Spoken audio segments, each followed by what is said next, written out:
Watching News at Prime, let's take you back now to one of our leading stories, which is the 21-day deadline given to Spaza shop owners to register their businesses. Some say this is not enough to get their affairs in order, while others claim government simply does not have the capacity to process all registrations. Let's discuss this now with Informal Economy Development Forum President Rosheda Muller. She joins us from Cape Town this evening, and we are joined by the Township Economic Commission President, Bheki Twala. He is in studio with me. To both of you, my thanks for joining us for this important conversation. Let me start in studio. Mr. Twala, I want to start with what the President said during his address last week, and that was that the Spaza shops that are directly responsible for children dying of food poisoning, those must be identified and shut down immediately. Have you seen any of that from the space in which you operate? No, thank you very much, Koli. Good evening. Good evening to Rosheda, and also good evening to the viewers at home. We are very excited to be here. Yes, we understand and we welcome what the President pronounced on Friday, but we need then to start unpacking. To say, when you look at those puzzle shops, which one are those? We need to know and understand what happened. Because we need to get the full report. Because remember, when you talk about puzzle shop in the township, currently it's a very sensitive space. Because people, as you said, with the 21 days, some they say it's not enough. Yeah. Some they say, but we are saying, let's push whatever that we can push until 21 days. If we are not in the finish line, that requires the extension. Yeah. But at the end of the day, we need to start somewhere. That is why we're saying, as Township Economic Commission, we welcome the 21 days. Can you imagine, if the President says, in 6 months' time, or in 12 months' time, we're going to come back and say, wow, but President, 6 months and 12 months, it's the longest time. Yeah. Now we're saying we've got a tight time that needs us to then stand up and make sure that we correct our businesses. All right, let me pose the similar question to Ms. Muller here. Have you seen any of the Spaza shops that are directly responsible for children dying of food poisoning being closed? I am based in the Western Cape, in Cape Town. Yes. But our members are all over the country. And I have not personally seen these Spaza shops, but I want to talk about the national situation, which means that 21 days is totally impossible. We will never be able to do that to all tuck shops. You must understand that tuck shops are operating in every little town, in every little rural town. But between the houses, you have them. And I know in Soweto alone, where Bheki is based out there, I know that there is about 1,000 alone in Soweto. Yeah. And that is only one part of a region. So we must be realistic on what we're doing and what we're saying. Because, to register a business and to get the food certificate, the compliance, it's not going to happen overnight.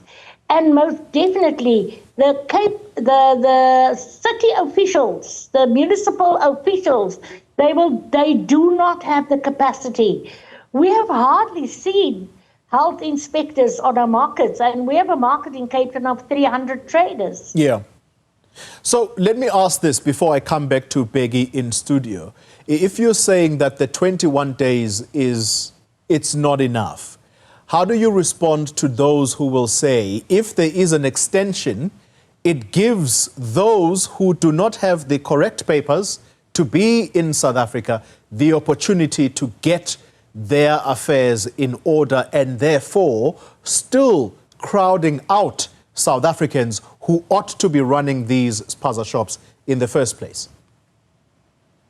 Yeah, well, most definitely one need extra time. But we also have to be very, very honest with ourselves. And really, we need to be blunt in the fact that the balance is not in order. We cannot have, for example, in Soweto, 800 Spaza shops who are non-South Africans, and then you have 200 being South Africans. We need to balance that scale, which should actually be the heavier side on the South African informal business. So that's number one that we have to look at, and then also the period of registration, definitely, we will request for extra time. I think Nitasa is in order for that. We need more time. But we're also telling government, use organizations that's on the ground. We are on the ground in every province. Yeah. We have membership organizations down there on the ground. We can assist. Okay. Mr. Twala, let's come back to you. Yeah. Today, I listened on the radio, and some people very frustrated. These are local Spaza shop owners. They're saying, we have been at the Department of Economic Development in Gauteng province, and there simply aren't people to help us. Is that something that you think is going to become a much bigger problem, that you go to the offices and there simply is no one there to help? Yeah, remember when we talk about the registration of Spaza shop, we need to understand what do we mean. Recently, there were standard draft bylaws, to regulate townships and townships' economies. Now we need then to understand that, because remember, it's no longer only the municipalities. There is COGTA, there is the Department of Small Business Development and all that. Yes, we understand the capacity. That is why we are saying, as the organized business formations in the township, as Rosheda was saying, government needs to partner with us, collaborate with us. Early this year, Xoli, we were in Durban. We were doing what you call rebranding Spaza shop in Indaba.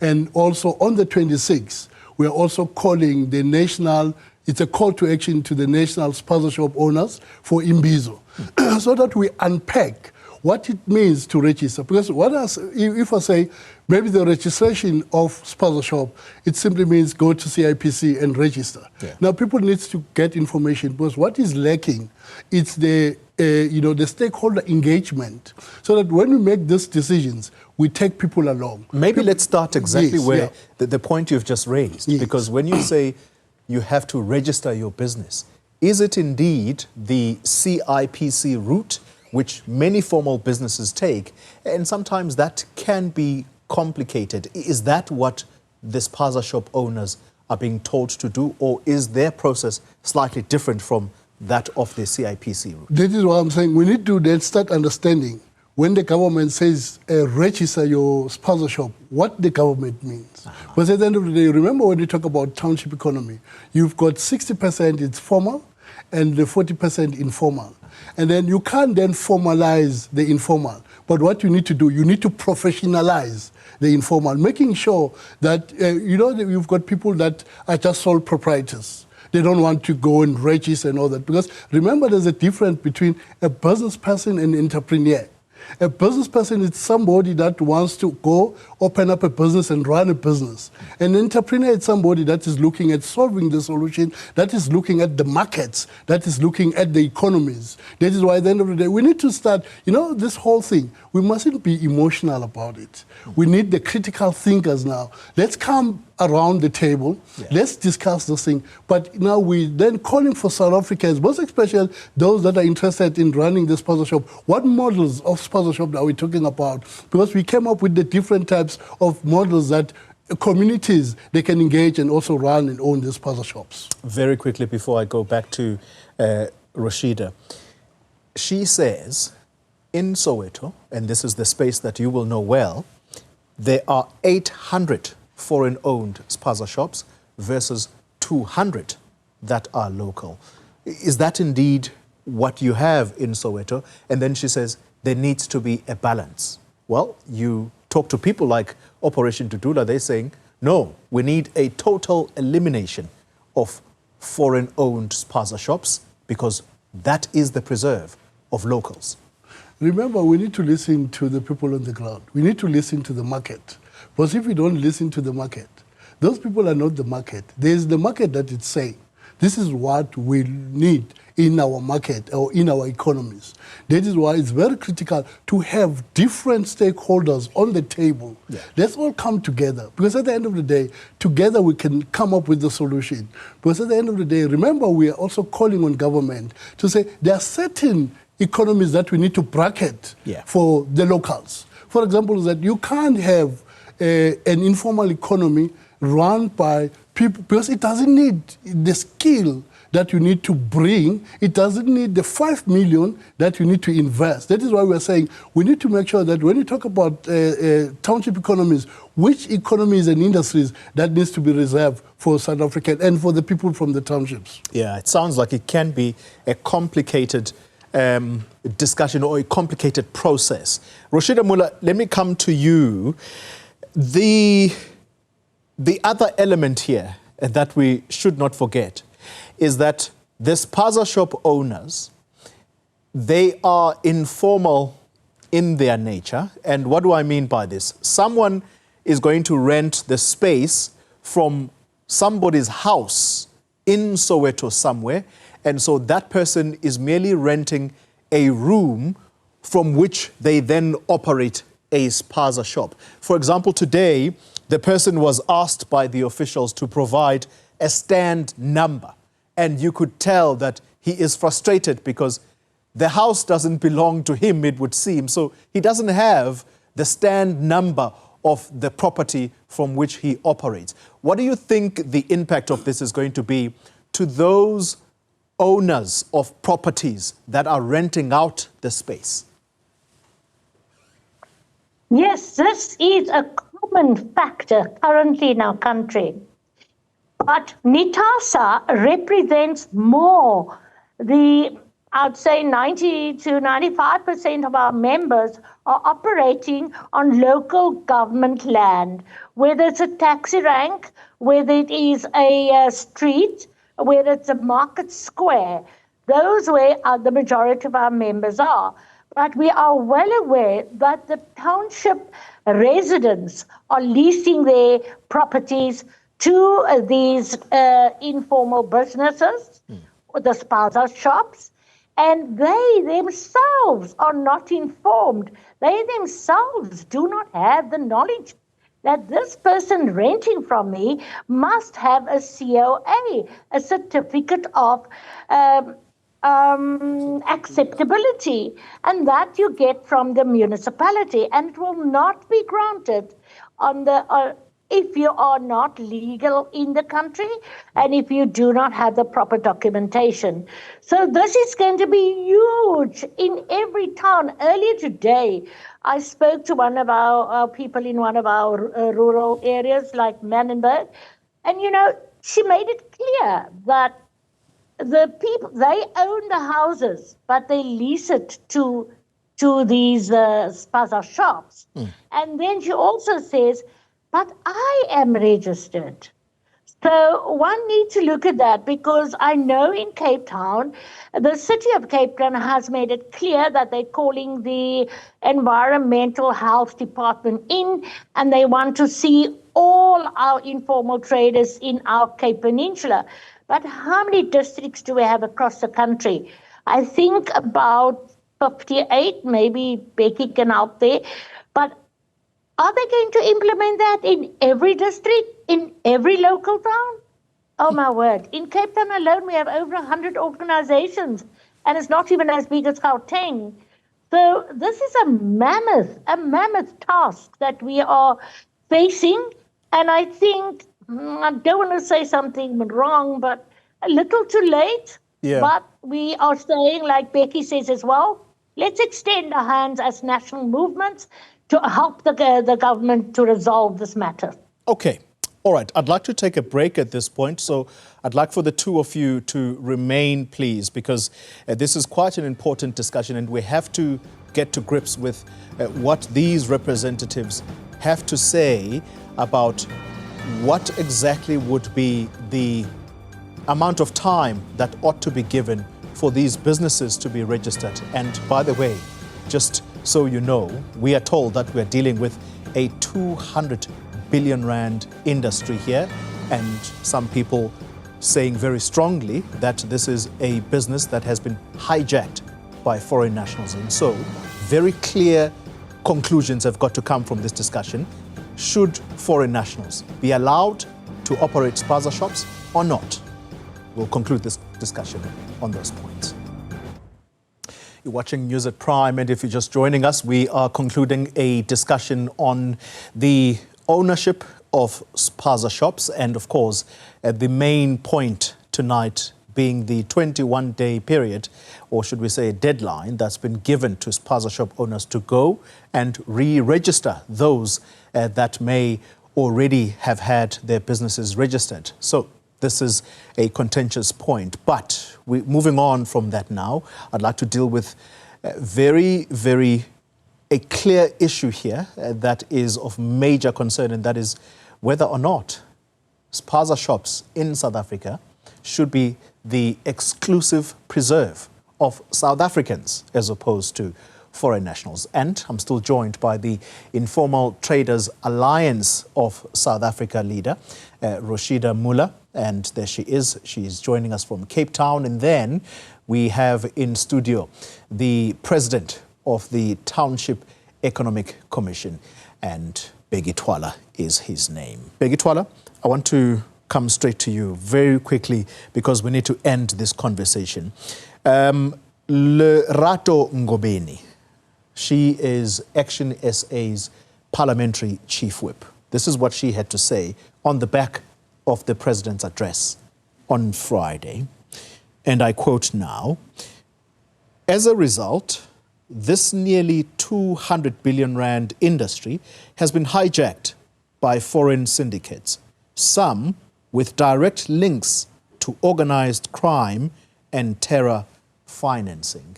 This is quite important because remember, South Africa is on the grey list that it is desperate to get out of, partly because of terrorism financing and money laundering. Now, if she is right that some of these elements that have hijacked spaza shops are possibly financing terrorism activities, that's a very sore point. So, this is what I'm coming to. Should spaza shops be owned by South Africans and South Africans only, or should foreign nationals also play a part? As I said Xoli earlier on, to say this is a very sensitive discussion that we need to bring everybody on the table. Because at the end of the day, the country needs to make a decision. So that at the end of the day, we are clear in terms of what part that we need or what direction we need to go. But the issues of the laws that are there, your asylum seekers law, does those laws allow you to come and open up a spaza shop? The refugee laws does allow you to come, but at the end of the day, we are saying, remember we also in Gauteng, we've got what we call the Township Economic Development Act, TIDA. Then that says 40% of the government spend must be in the township.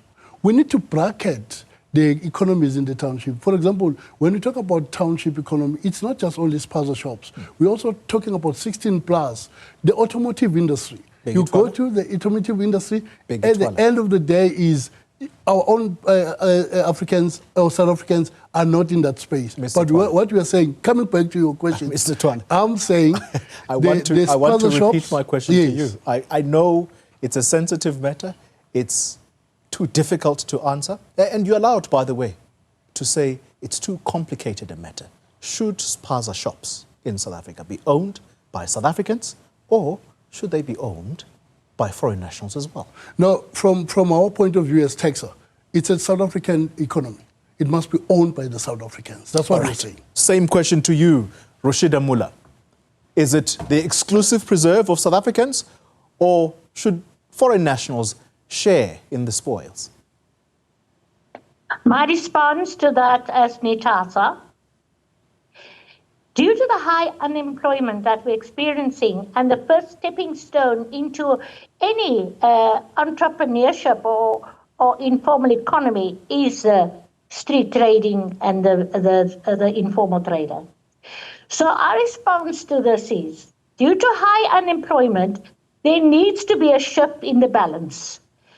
We are saying that if you've been in a country as an asylum seeker or refugee and you do have your legal papers, you are registered and you have your permit from the city, your municipality, then by all means we welcome them to be there. However, the majority of the Spaza shops would be in the hands of the local South Africans, as our unemployment rate is so extremely high. But indeed, it's a very sensitive matter. We're wrapping it up, and last few words from you, Rosheda. The impact on hawkers, because I think that's as informal as this gets. These are mamas who sell vegetables, fruit, on the side of the road and sometimes outside the school premises. Now, there's been a big issue around that because that is part and parcel of this chain of poison. How do you think this has affected that section of the informal trading? How badly affected have hawkers become? Well, we believe, it hasn't happened in all provinces. But I do believe that the gogos and the mamas on the outside of the roads and especially the ones in the schools need to be given the education. They need to know what is good foods versus bad foods. Now, we must also know it's where they buy. The warehouses has created this because the gogo has 500 rand and she goes to a warehouse and she buys chips and sweets and that without realizing that these are unhealthy products. So there's a lot of education that needs to take place. There's a lot of collaboration between the school governing bodies and the mamas. They need to sit around a table and there needs to be a proper dialogue. But these women are women who out a survival. We could never leave them, stop them from working. Yeah. We need to help them, empower them, and develop them. Yeah. Bheki Twala, and that's where I'm going to want to end the conversation because she is alluding to a point that I thought she was going to nail on the head and say out loud, where she says, where they source their products, they need a bit of education because perhaps that's where the problem comes in, or that's where the poison comes in, because we don't know who is manufacturing this and how clean are the spaces from which these products are manufactured. I want to come exactly to this point. Organophosphate. This is the poison that's been found in many of the children who have died. What is this for? What is it used for? And do we know where the people were sourcing this? Yeah, that's an information that we don't have. That is why at the end of the day, we then talk about the issue of the environment.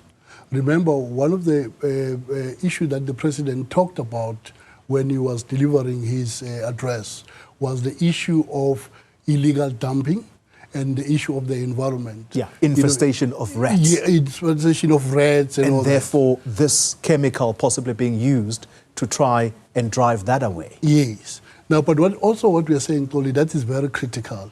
To say, as township economy, we are saying, let's begin to produce what we consume. Let's industrialize the townships so that the very same mamas and gogos, they buy from our own, manufacturing plants. Because this whole issue, it goes back to the source. Meaning it goes back to the manufacturers, to the storage, to the logistics, to food handling. It's the whole value chain. This is what I'm saying.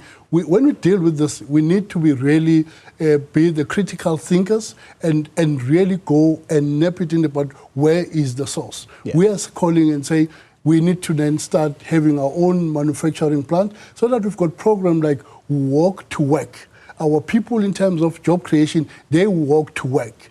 And then we're talking about the issue of farm to spaza. We are saying our black farmers, they need to start producing direct to the Spaza, so that when it comes from the farm, it goes direct to the farm. Yeah. But at the end of the day, the whole logistics process, when we talk about the Spaza shop, Toli, let's look at the whole value chain, and then let's look at the whole supply chain. Let's not just take it on the top, let's also go and then deeper in terms of understanding what is this whole industry it's all about and what is capable of, in terms of creating jobs and also taking the economy to the next level.